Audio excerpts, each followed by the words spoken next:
ఎండలు బగ్గగొట్టుడుతోని మనకే పానమంతా హైబత్ అవుతున్నది. ఎన్ని నీళ్లు తాగినా గొంతార్తలేదు, ఊకే ఊకే దూపైతున్నది. మరి మన పరిస్థితే గిట్లుంటే మూగజీవుల పరిస్థితి ఎట్లుండాలే?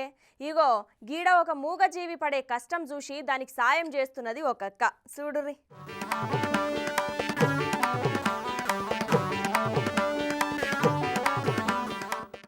ఈసారి ఎండలు పాడుగాను బగ్గ కొట్టుడుతోని పానమంతా గాయ అవుతున్నది పోర్రి. ఇంట్లోకెళ్ళి కాళ్ళు బయట పెట్టాలంటే అరిగోస అవుతున్నది. మరంతగానం గరం మీద ఉన్నాడు సూరన్న మన మీద. ఇక ఈ ఎండలకు ఎన్ని నీళ్లు తాగినా దూపారతలేదుల్లా. మరి మన పరిస్థితి గింత అధ్వానంగా ఉంటే పాపం మూగజీవుల పరిస్థితి ఏందన్నట్టు చెప్పుర్రి. ఇగో గీ ముచ్చట చూడుర్రుల్లా, పాపం ఎంత దూపగొన్నదో.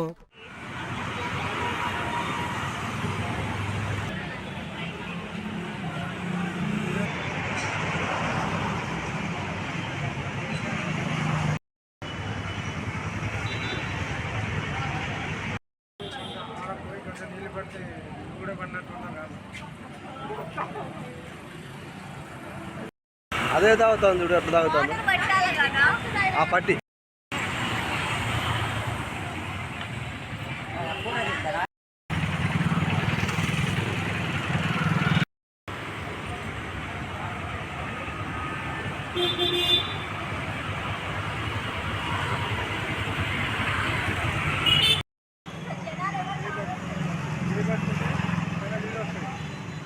దాని బదులు మీకు ఇదే రూమ్ ఒకటి గిన్నె తాడ పెడితే అదే తాగుతుంది.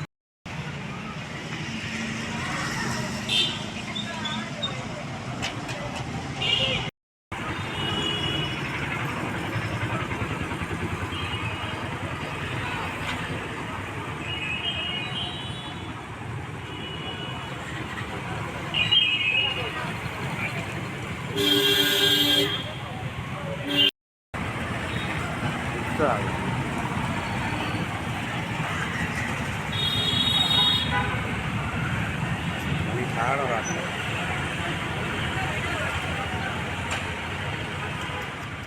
చూసి రానుల్లా, ఎండలు బగ్గ కొట్టుడుతోని ఆడున్న జనాలే కాదు మూగజీవులు కూడా అల్లాడిపోతున్నాయి పోర్రి.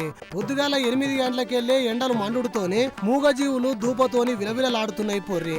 ఇక అసలు ముచ్చట ఏందంటే మహబూబాబాద్ జిల్లా నెహ్రూ సెంటర్ లో ఏర్పాటు చేసిన ఒక చలివేంద్రంలా దూపతోని అల్లాడుతున్న ఆవు ట్యాప్ ఆన్ చేసి దాని దూపను తీర్చుకోనికే ప్రయత్నం చేసిందుల్లా.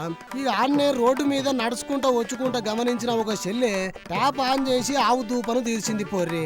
దీంతోని ఆవు కడుపు నిండా నీళ్లు తాగి గాడికెళ్ళి పోయింది. ఇక ఈ తతంగం మొత్తం చూసిన అక్కడి ఊరోళ్ళు సంబరపడ్డరు. గట్ల సంబరపడితే సరిపోదుల్లో, మీ ఇంటికి దగ్గరలో కూడా ఇటువంటి మూగజీవులు ఉంటే జర నీళ్లు పెట్టుర్రి. ఎందుకంటే పాపం అవి మన లెక్క అడగలేవు కదా నాకు నీళ్లు కావాలి అని. అగో అందుకు అన్నట్టు మూగజీవుల మీద మమకారం చూపించాల్సిన బాధ్యత ప్రతి ఒక్కరి మీద ఉంది, గుర్తు పెట్టుకోర్రి.